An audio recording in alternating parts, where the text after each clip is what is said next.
Hi guys, welcome to class. Today we're going to be talking about hip flexion. Now, a lot of people are worried about their hip extension, but you need to look at your hip flexion first. The thing is that you can't have proper extension unless you have proper flexion first. Now, let's look at that hip flexion. I call this the hip pinch. Flat out your fingers and place them here in the crease. Now, bend down and imagine pinching your fingers between your belly and your thighs. And you can go as low as you need to. Pinch, pinch, pinch. And once you can feel it squeeze on your fingers, that's when you have hip flexion. Now, the problem that a lot of people have is that instead of working from the hips, you also start to get movement from the spine. So your lower back, upper back rounds up, shoulders might go in. Now, you might lose that posture on your way up, or maybe you didn't have a tight back already in the start position. Now, if your back rounds up, it's going to affect your hip flexion, and that's going to affect your hip extension. You can easily check it out like this. Go back into the pinch. And once you're in the pinch, allow your tailbone to go in between your legs. So your lower back rounds up, and you can see that you're going to lose that pinch.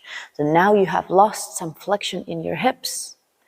And well, the less flexion you have, the less there is to extend. Also, when your back starts to round up, you lose tightness, and that's going to affect a lot of things during your lift.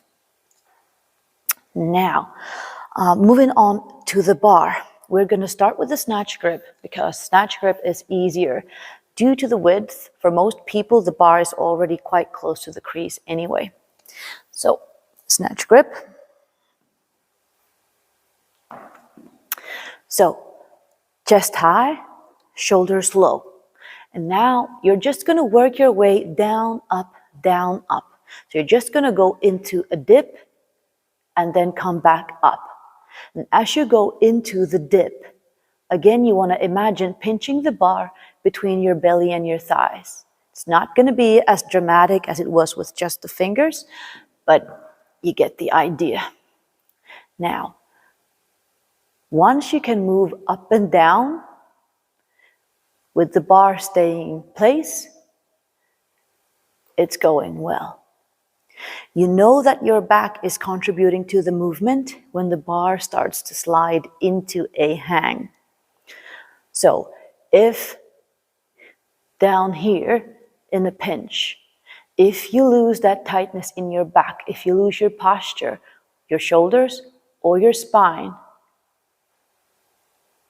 the bar will start to slide into a hang. Another thing that you need to be mindful of is your balance. If you go too far back on your heels, it's going to be difficult to maintain the posture. All right? So maintain the pressure on the ball of the foot and think vertical. Down, up, pinch, pinch. Once you're able to do this, you can move higher or lower. Now, higher will be a little bit easier, in my opinion.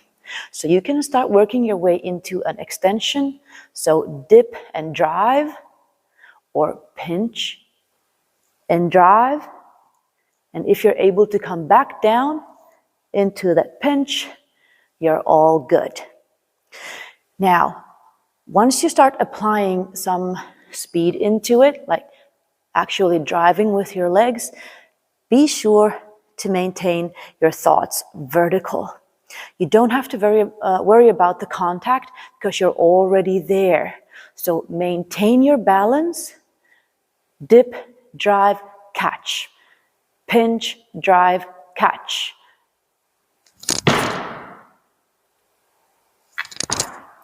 Now keep working at it. You can go into a full snatch also, but you just have to maintain the bar in the crease. If it goes accidentally into a hang, then you have to keep working at it a little more. Now, working your way down is a little bit trickier. So be patient and work your way down gradually, because the lower you go, the more pinch you're going to need.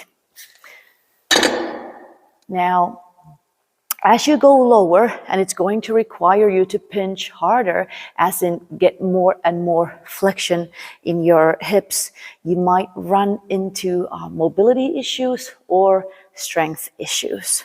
So keep going down bit by bit. If you videotape yourself, do it straight from the side so you can see at which point you start losing that tightness in your back and it starts to round up. Try it out. Hope it helps.